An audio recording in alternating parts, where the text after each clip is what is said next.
اعوذ باللہ من الشیطان الرجیم بسم اللہ الرحمن الرحیم السلام علیکم ورحمۃ اللہ وبرکاتہ۔ بہت سارے سوالات میرے پاس آتے ہیں شریعت کے حوالے سے، فقہ کے حوالے سے، میسنجر کے تھرو، واٹس ایپ کے تھرو۔ اس میں سے کچھ سوالات ایسے ہوتے ہیں کہ جو بہت سارے لوگوں کی جانب سے کیے جاتے ہیں، جس میں سے ایک یہ سوال بھی بار بار آتا ہے، تو آج میں نے سوچا کہ میں پرسنلی تو جواب دے دیتی ہوں، لیکن اس ٹاپک کو میں نے سوچا کہ میں آپ سب کے ساتھ شیئر کروں، کیونکہ بہت سارے لوگوں کے ذہن میں یہ سوال ہوگا موجود کہ حجاب کے حوالے سے، کہ آج کل کا جو زمانہ ہے جس میں معاشی حالات لوگوں کے بہت خراب ہیں، بہت زیادہ مہنگائی اور جس طرح کے حالات ہیں، جابس ملنا بہت مشکل ہیں، اس میں اگر کسی کے پاس کوئی اچھی جاب ہے تو مجھ سے سوال کیا جاتا ہے کہ اگر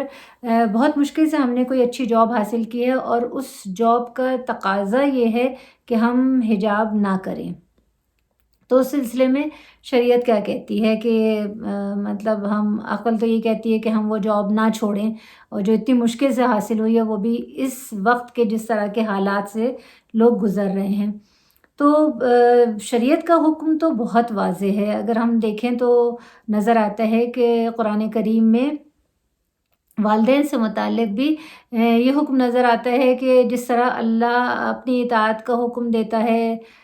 اسی طرح اللہ نے اسی طرح ساتھ ساتھ والدین کی اطاعت کا بھی حکم دیا، اور اللہ نے احسان کرنے کا حکم دیا ہے کہ والدین پر احسان کرو۔ اور جو بہت چھوٹا لفظ اف، جو اتنا چھوٹا لفظ ہے، وہ تک قرآن کریم میں استعمال کیا گیا ہے کہ ماں باپ کے لیے اف بھی نہ کہو۔ اور قرآن اور حدیث سے ہمیں یہ پتہ چلتا ہے کہ صرف یہ نہیں کہ مطلب اگر والدین نیک ہیں تو ان کی اطاعت کی جائے، ان کی خدمت کی جائے اور ان کی عزت کی جائے اور ان پر احسان کیا جائے، بلکہ اگر والدین بدترین والدین بھی ہیں، اگر وہ کوئی دنیا کے بہت برے ترین والدین بھی ہیں، تب بھی ان کی اطاعت کا حکم ہے، ان کی عزت کرنے کا حکم ہے، ان کی خدمت کرنے کا حکم ہے، ان پر احسان کرنے کا حکم ہے۔ لیکن کہاں ان کی اطاعت واجب نہیں ہے، کہاں ان سے اختلاف کرنے کے لیے کہا گیا ہے کہ جب اللہ اور اس کے رسول کے حکم کے خلاف بات کریں، وہاں یہ حکم ہے کہ ان کی اطاعت نہ کرو۔ تو وہ والدین کے جو بدترین والدین بھی ہوں تب بھی ان کی اطاعت کا اللہ حکم دے رہا ہے، لیکن جب وہ آپ کو شریعت کے خلاف کوئی حکم دے رہے ہیں یا اللہ اور اس کے رسول کے خلاف کوئی حکم دے رہے ہیں تو وہاں ان کی اطاعت واجب نہیں ہے۔ تو جب والدین کے لیے، یہ میں نے مثال اس وجہ سے دی کہ جب والدین کے لیے کہ جہاں ہر حال میں ان کی اطاعت اور ان کی خدمت اور ان کی عزت اور ان پہ احسان کرنے کا حکم دیا جا رہا ہے، تو پھر جو اگر ہم جہاں جاب کر رہے ہیں تو انہیں یہ اختیار کون دے سکتا ہے کہ وہ کسی شرعی حکم کے خلاف آپ کو عمل کرنے کے لیے مجبور کریں۔ اگر آپ ایسا سوچ رہے ہیں کہ ہاں یہ حجاب رکاوٹ ہے میری ترقی میں، یہ حجاب کی وجہ سے میری یہ جاب چلی جائے گی، اور اس کا مطلب یہ ہے کہ پھر آپ اللہ کو رازق نہیں سمجھتے، پھر آپ کا اللہ پہ توکل نہیں ہے، پھر آپ کا توکل اپنے باس پہ ہے۔ آپ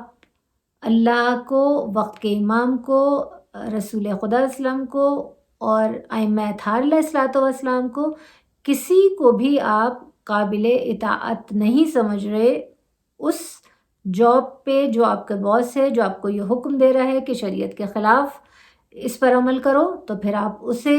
اطاعت کے قابل سمجھ رہے ہو۔ جن کی اطاعت کا حکم دیا جا رہا ہے ان کی اطاعت کو آپ واجب نہیں سمجھ رہے۔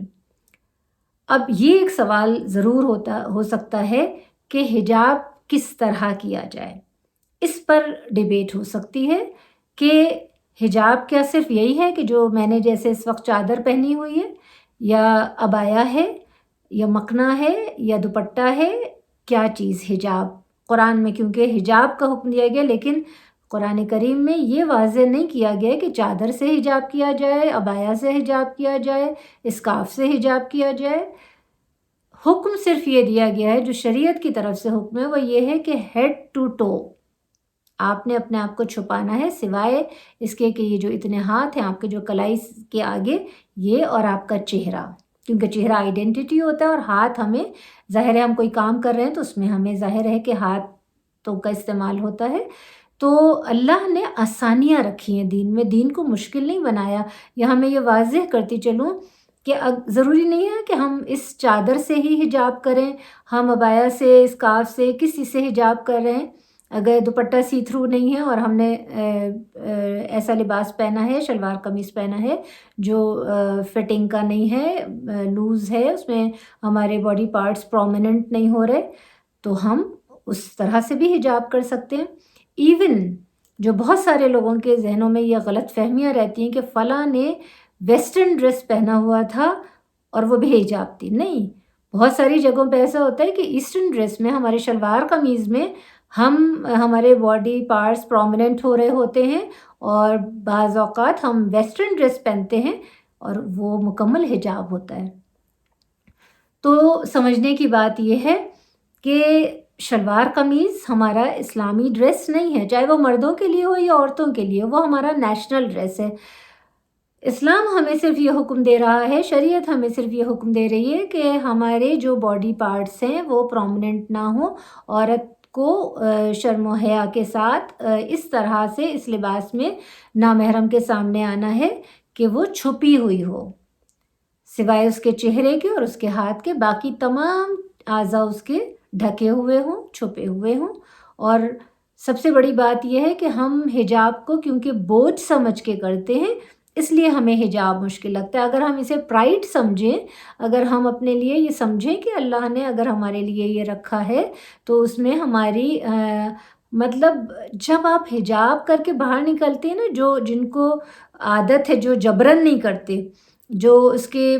بینیفٹس کو سمجھتے ہوئے حجاب کر کے باہر نکلتی ہیں نا جو خواتین، انہیں احساس ہوتا ہے پروٹیکشن کا جب وہ باہر کسی مجمع میں سے گزرتی ہیں، کسی نامحرموں کے درمیان سے، کسی شاپنگ مال میں، کسی ایسی جگہ پہ جہاں مخلوط گیدرنگ ہے، مکس گیدرنگ ہے، تو وہاں انہیں ایک پروٹیکشن کا احساس ہوتا ہے، وہاں انہیں اچھا فیل ہوتا ہے، وہ خود محسوس کرتی ہیں۔ اور یہ صرف ہمارے یہاں کی خواتین نہیں، ویسٹرن خواتین کو بھی اگر آپ دیکھیں جو اسلام قبول کر لیتی ہیں، ان کے کتنے اس طرح کے انٹرویوز موجود ہوتے ہیں کہ وہ کہتی ہیں کہ ہم اس سے بہت خود کو محفوظ تصور کرتے ہیں جب ہم باہر نکلتے ہیں۔